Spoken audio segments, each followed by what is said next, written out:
Assalamualaikum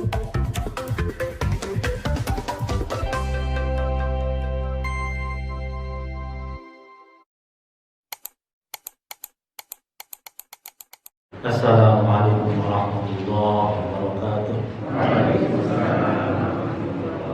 Innal hamdalillahi nahmaduhu wa nasta'inuhu wa nastaghfiruh wa na'udzu billahi min shururi anfusina wa min sayyiati a'malina. May yahdihillahu fala mudilla lahu wa may yudlil fala hadiya lahu. Asyhadu an la ilaha illallah wahdahu la syarika lahu wa asyhadu anna sayyidana Muhammadan abduhu wa rasuluhu la nabiyya wa rasulahu ba'da. Allahumma fasholli wa sallim wa barik ala habibina wa syafi'ina wa qurrati a'yunina wa lana Muhammadin sallallahu alaihi wasallam wa ala alihi wa ashabihi ajma'in, amma ba'du. Fa ya ayyuhal hafizuna wal hadiratul kiram, usikum wa nafsi bi taqwallahi faqad fazal muttaqun. Bismillahirrahmanirrahim. Nawaitu an ataqifa fi hadzal masjidin fi ismillahi ta'ala.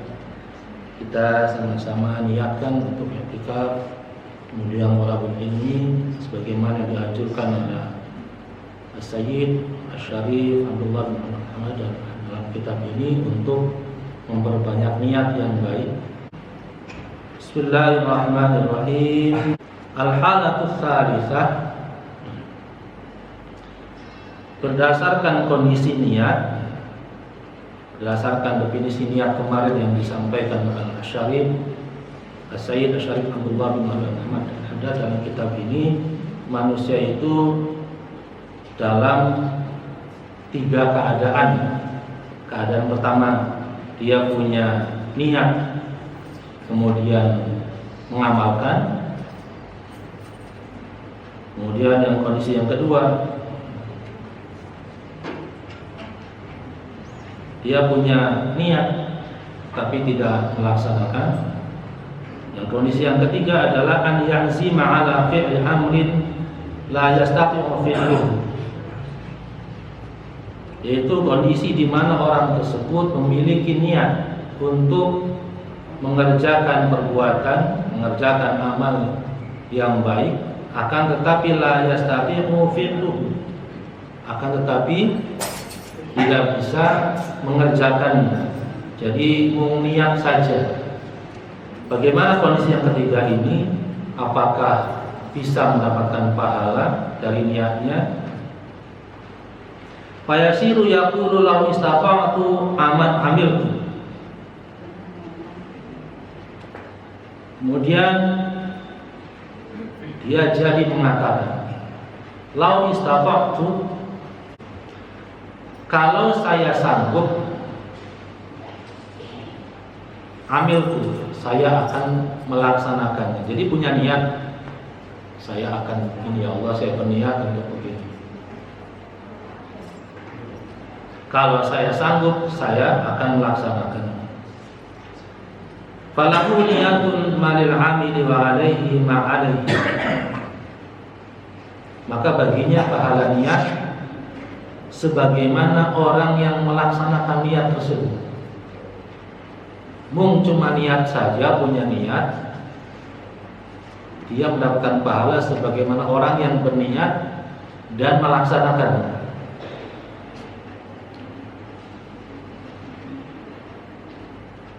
Wa dalil ala dzalika qauluhu alaihi salatu wassalam, dan dalil daripada yang tadi tersebut adalah sabda Rasulullah sallallahu alaihi wasallam, an-nasu arba'atu rajulin.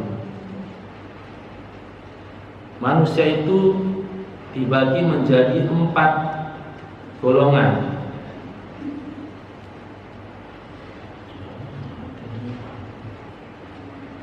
Atahullahu ilman wa malan fa huwa ya'malu fi malihi wa yu'allimu. Yang pertama, kondisi orang pertama adalah yang Allah berikan kepadanya ilmu dan harta. Fahuwa, maka orang tersebut ya'malu fi malihi, maka orang tersebut mengamalkan, mengerjakan, berbuat baik dengan hartanya. dan mengajarkan ilmunya. Kondisi yang pertama seperti itu.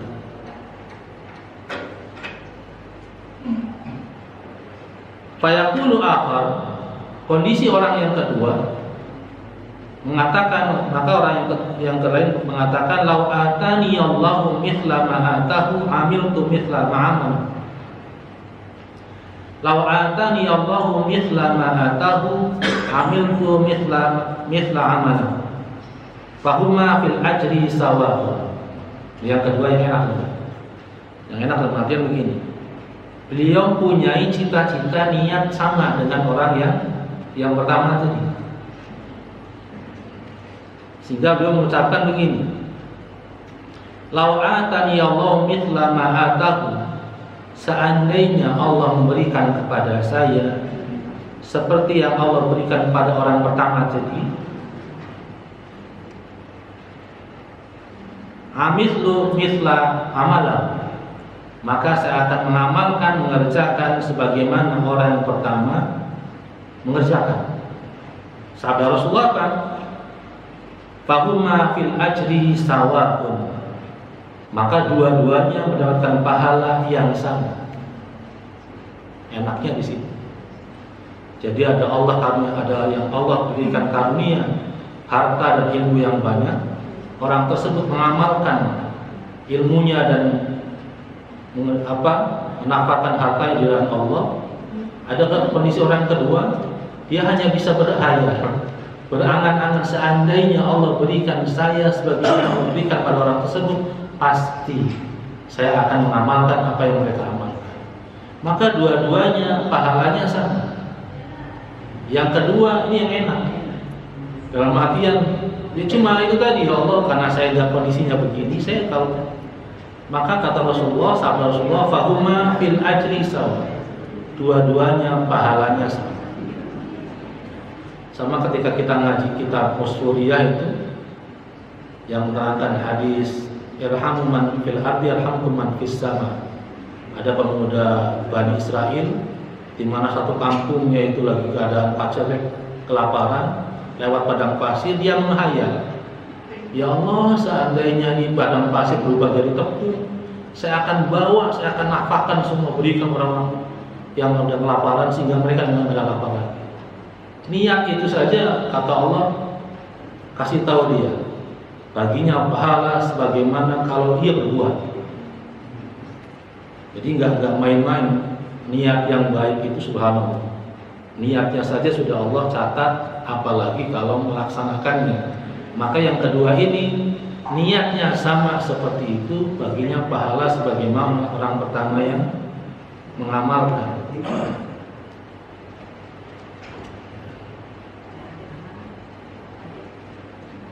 Yang ketiga, kondisi yang ketiga adalah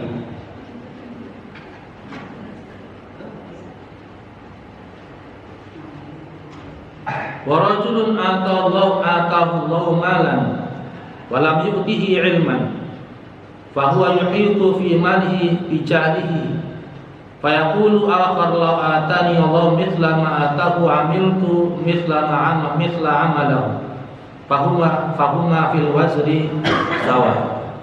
Kondisi orang ketiga, seorang laki-laki yang Allah berikan kepadanya harta dan orang tersebut tidak menggunakan hartanya dengan ilmunya, menghambur-hamburkan hartanya bukan di jalan Allah, bahwa yuhitu fi manihi bijahli, kemudian orang tersebut menafkahkan, membelanjakan hartanya dengan kebodohannya, sana kemari, buang-buang duit, buang-buang harta tanpa tujuan yang jelas, hanya untuk menyenangkan kesenangannya saja. Fayaqulu akhar, kemudian yang orang yang keempat,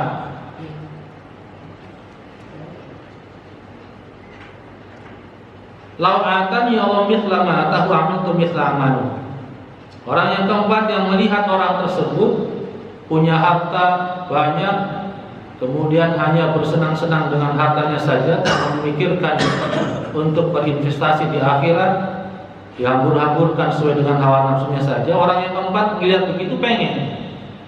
Seandainya Allah berikan saya harta sama seperti orang yang ketiga tadi, maka saya akan senang-senang saja sendiri. Fahuma fil wazri sawa, maka kedua-duanya mendapatkan dosa yang sama.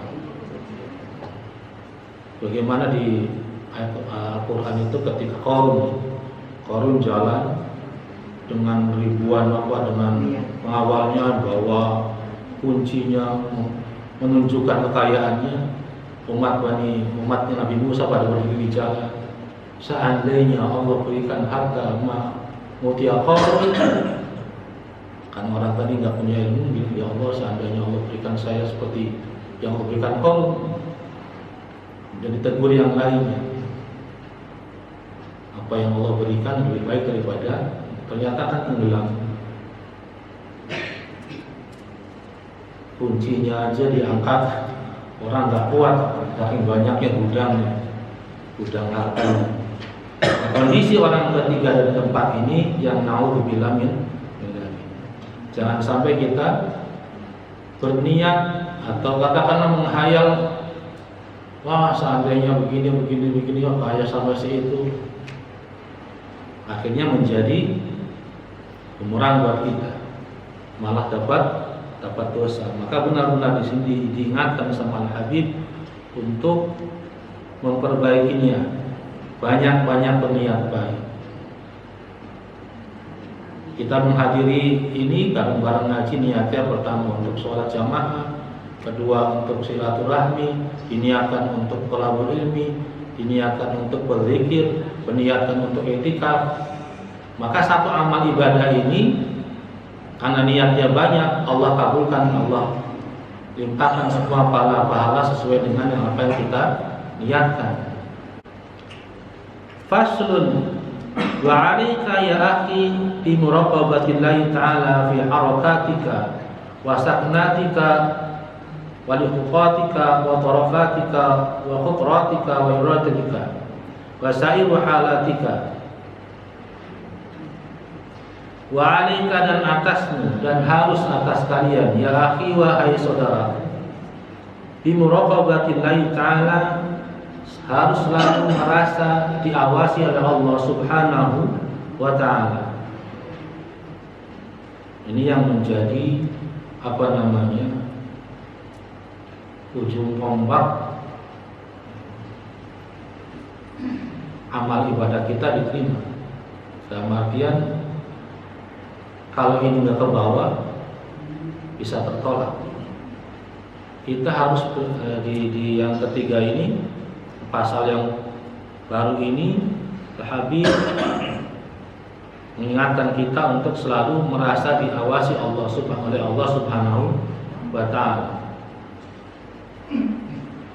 Fi harakatika, dalam gerakanmu, wasaknatika, dalam diammu, walihuqatika, dalam langkahmu, waturafatika, dalam pandanganmu, wa khatratika, dan dalam lintasan pikiranmu, wa iradatika, dan kemauan atau keinginan, wa sa'iri halatika, dan seluruh keadaan harus selalu merasa diawasi oleh Allah Subhanahu wa ta'ala. Wastash'ir qurbuhu minka, dan harus selalu merasa bahwasanya Allah itu dekat dengan kita. Selalu diawasi oleh Allah Subhanahu wa ta'ala, sehingga pergerakan kita selalu kita pikirkan diawasi Allah. Sebagaimana orang karyawan kalau kerja ngerasa diawasi bos, maka dia akan hati-hati, akan konsentrasi, akan fokus kerja. Wa'lam annahu nadhirun ilaika wa muta'un 'alaika, la yakhfa 'alaihi minka khafiyatun wa ma ya'subu ar-rabbika min mithqali dzarratin fil ardi wa la fis sama'. Wa'alam dan ketahuilah oleh kita annahu bahwasanya Allah Subhanahu wa taala nadhirun ilaika, memandang kepada kita. Wa matla'un 'alaika, dan mengawasi kita, mengawasi kalian. La yakhfa 'alaihi minka khafiyah, tidak ada satupun yang tersembunyi dari kita, dari kalian, khafiyatun, rahasia apapun yang kita punya, rahasia yang kita punya Allah tahu. Detakan jantung kita, desiran niat kita Allah tahu. Wa ma ya'zubu an rabbika bi mithqali dzarratin fil ardi wala fis sama. Tidak ada yang mengalingi, tidak ada yang menghalangi dari Tuhanmu, dari sekecil apapun di bumi dan di langit. Wa in tajhar bil qawli fa innahu ya'lamu sirra wa akhfa. Ini ayat Al-Qur'an. Seandainya kamu mengatakan dalam perkataan yang keras, fa innahu ya'lamu sirra wa akhfa, maka sesungguhnya Allah mengetahui yang tersembunyi dan rahasia. La yakhfa bahwa ma'aka aina ma kunta bil ilmi wal ihafati wal iqtidar, dan Allah selalu bersama kalian, bersama kamu, aina ma kunta, dimanapun kalian berada, bil ilmi, dengan ilmunya Allah, wal ihafati, dan pengawasannya Allah, wal iqtidar bidzalika ma'al hidayah wal i'anah wal hifz. Jadi kita harus selalu merasa diawasi oleh Allah Subhanahu wa taala. Maka Allah akan menurunkan hidayah, wal i'anah, dan pertolongan, wal hifz, dan penjagaan. In kunta minal abrar, jika sekalian termasuk dari golongan orang-orang yang berbuat baik. Fastahi min maulaka haqqal haya, maka malulah kalian min maulaka, terhadap Tuhanmu,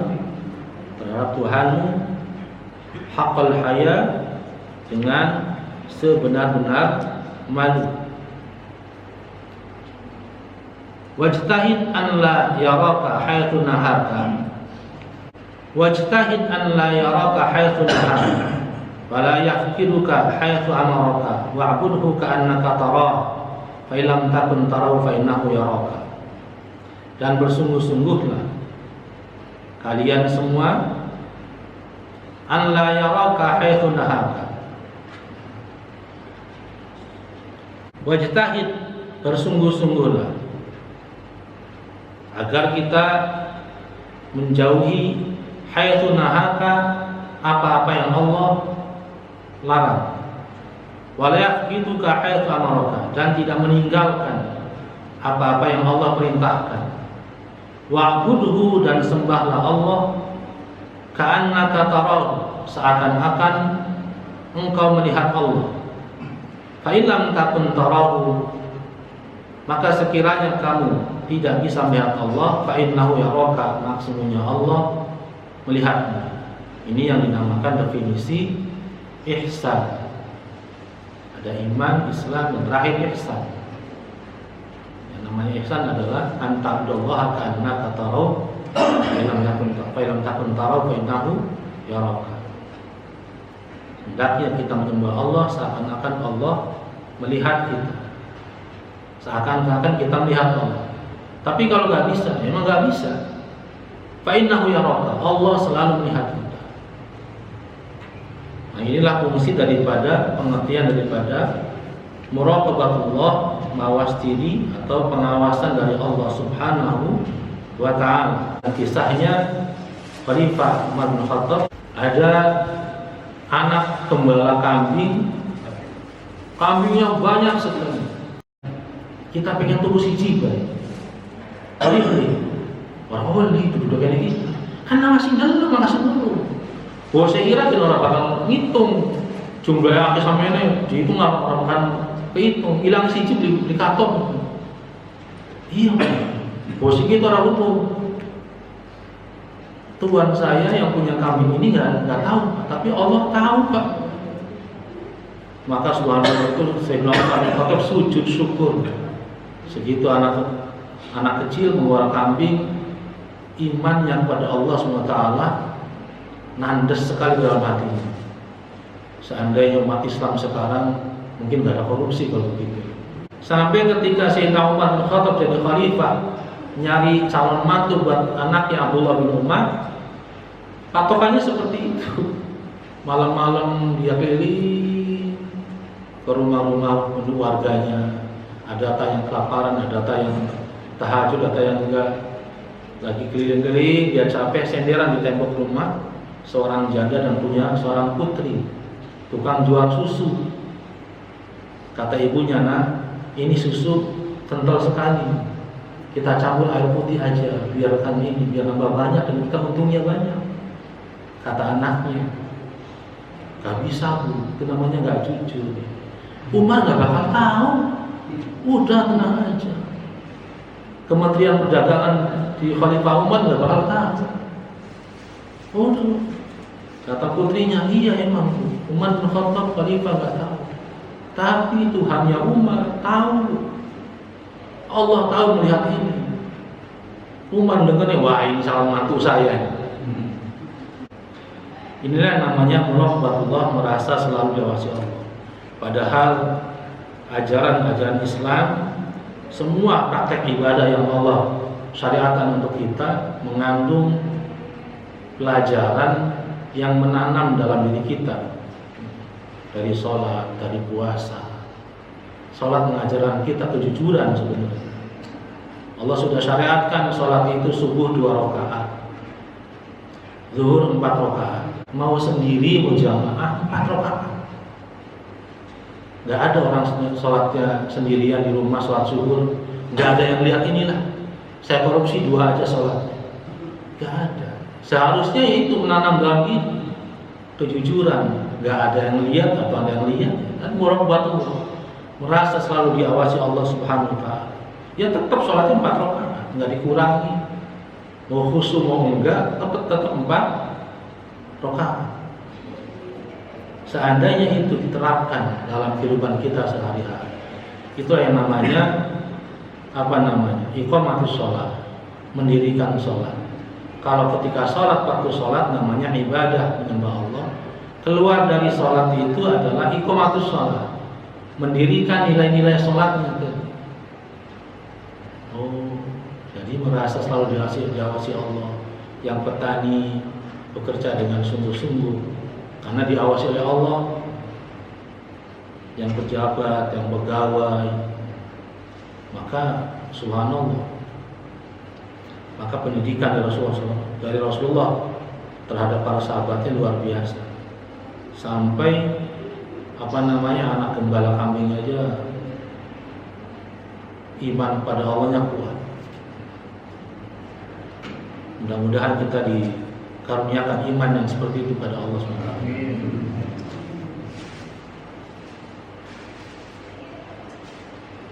Jadi inilah yang namanya ihsan, anta'budallaha ka'annaka tarahu fa illam takun tarahu fa innahu yaraka.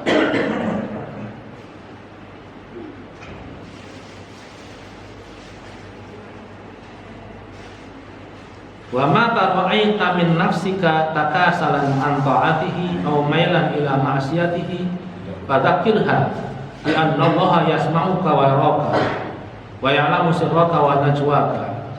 Wa ma tara'aita, dan ketika engkau merasa, wa ma tara'aita nafsa min nafsika, dan ketika engkau melihat dalam diri kamu takasulan, merasa malas, an ta'atihi, dari taat pada Allah SWT, au mailan ila ma'asyatihi, atau condong kepada kemaksiatan kepada Allah, fadzakirha, maka ingatlah. Ingat apa? Bi annallaha yasma'uka, bahwasanya Allah mendengarkanmu, wa yaraka, dan melihat kamu, wa ya'lamu sirraka wa najwaka, dan mengetahui rahasia kamu, wa najwa, dan apa yang tersembunyi dalam diri kamu. Jadi ketika kita merasa mulai malas untuk taat, cenderung ke maksiat, maka harus mengingat ini, Allah selalu mengawasi kita, tahu dalamnya. Ya Allah yang ciptain, Allah yang ciptain kita, kita tahu, Allah tahu semua nih. Sehingga semangat lagi ibadahnya dan menjauhi lagi maksiat. Fa illam yufidha hadhihi dzikr li qusuri ma'rifatiha bi jalalillahi ta'ala fadzakir laha makanul malakaini al-karimaini alladaini yaktubani al-hasanat was-sayyi'at. Fa illam yufidha hadza dzikr, kalau ternyata peringatan ini, zikir ini, peringatan bahwasanya Allah mengawasi kita, tidak bermanfaat atau tidak punya pengaruh untuk kita, liqusuri ma'rifatiha, karena terbatasnya pengetahuan kita kepada Allah, karena terbatasnya pengetahuan kita dengan kekuasaan Allah, kemahaperkasaan Allah, fadhkur laha makanul malakaini, maka ingatlah oleh kita, oleh kamu, bahwasanya baginya ada dua tempat malaikat al-karimaini yang mulia, yang dua-duanya mulia, alladaini yaktubanil hasanati was-sayyi'at, yang kedua-duanya punya tugas mencatat kebaikan-kebaikan dan mencatat keburukan-keburukan. Watlu 'alaiha id yatalaqqal mutalaqqiyan 'anil yamini wa 'anil shimali qa'id ma yalfidu min qalbin illa ladzi raqibun 'atid. Jadi ketika kita mengingat bahwasanya Allah mengawasi kita, mendengarkan kita, itu tidak punya pengaruh. Karena saking besarnya godaan setan, sehingga malas, kemudian condong kepada maksiat. Maka ingat, kata Al-Habib, ingat, ada dua malaikat yang selalu bertugas mencatat kebaikan-kebaikan dan keburukan-keburukan. Pak subhanallah, dengan ini saja malaikat ini berdiskusi dulu. Malaikat Raqib dan Atid, ketika seorang hamba berniat, sebagaimana keterangan yang pertama, ketika seorang hamba berniat untuk berbuat baik, malaikat Raqib sudah nyatet satu. Ketika mengaplikasikan niatnya, melaksanakan niatnya, dalam keterangan yang pertama tadi Allah catat 10 kebaikan, berarti kan 11, minimal kalau dapat 11, atau ad'afun katsirah, dan berlipat-lipat lagi. Akan tetapi malaikat Atid, ketika kita berniat untuk bermaksiat, itu belum nyatat. Yang nyatat siapa? Malaikat Raqib dulu nyatat. Karena dia berniat berbuat maksiat tapi belum melaksanakan. Jadi dicatat satu sama malaikat Raqib. Atidnya belum nyatat. Tunggu. Ketika dia menjalankan niatnya tadi, baru dicatat sama malaikat Atid. Dan itu satu. Ini subhanallah maha rahman rahimnya Allah kepada kita. Gak langsung. Dan itu juga ketika sudah melakukan maksiatnya, kemudian nyesel dan tobat, dihapus lagi. Hapus lagi. Maka benar-benar anjuran untuk memperbanyak niat yang baik itu luar biasa. Jangan ya tadilah namanya setan itu luar biasa. Kadang namanya manusia kadang males. Sampai ada kemarin tuh perjalanan yang terjauh adalah bukan ke Amerika puluhan kilometer, ratusan meter datang bisa. Mau kemana ke Amerika? Sampai ngabisin duit Orang kaya begitu. Masjid cuma berapa meter, malas. Luar biasa malasnya. Maka perjalanan yang terjauh bagi seorang laki-laki adalah menuju masjid. Fa'illam tata'athar bihadza tadhkir fadhkur laha qarbul maut fadhkur laha qarbul maut wa innahu aqrabu ghaibin yantawiru wa khawfaha yahjumu ala ghaibika. Fa'illam tata'athar bihadza, kalau ternyata mengingat bahwasanya ada dua malaikat yang selalu mengawasi, mencatat amal baik dan amal buruk, tidak punya pengaruh, nggak ngefek juga ke kita, masih malas juga untuk taat sama Allah, cenderung condong kepada maksiat, maka ingatlah, fadhkur laha qarbul maut, maka ingatlah bahwasanya waktu kematian itu tidak tahu. Wallahu a'lam bishawab. Kita tutup dengan doa kifaratul majlis. Subhanakallahumma bihamdika asyhadu an la ilaha illa anta astaghfiruka wa atubu ilaik. Assalamualaikum warahmatullahi wabarakatuh.